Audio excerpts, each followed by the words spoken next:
Oi gente, tudo bem com vocês?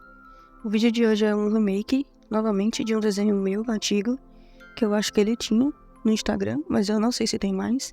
Vou colocar aqui pra vocês verem qual é o desenho.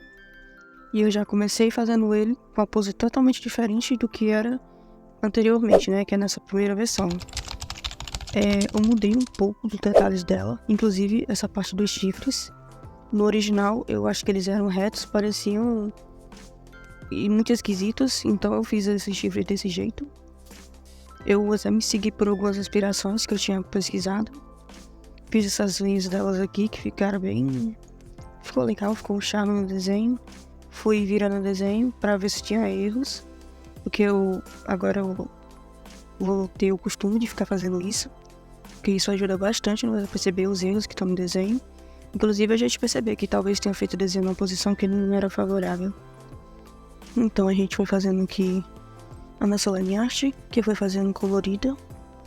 Fui corrigindo bastante coisa, coloquei as cores bases.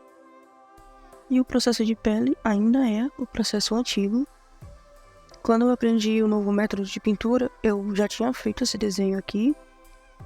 Então ainda é, infelizmente, o processo antigo de pintura.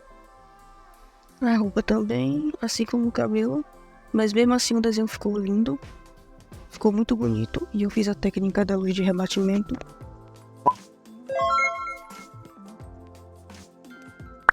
Essa luz amarelada no desenho que combinou com o cabelo dela, que é um tom de roxo, não, um tom de laranja com vermelho.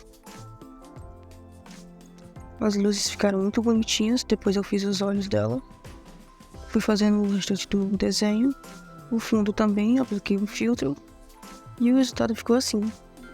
Foi uma pintura até que simples em algumas partes, mas o desenho ficou muito bonito. Não apliquei tanto detalhe, mas também não ficou muito simples.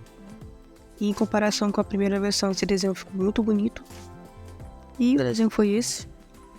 Eu espero que vocês tenham gostado. Falem aí nos comentários o que vocês acharam. E, como sempre, fiquem de olho na aba comunidade, porque eu vou dar spoilers sobre as novidades que terão no canal. E nos vemos no próximo vídeo.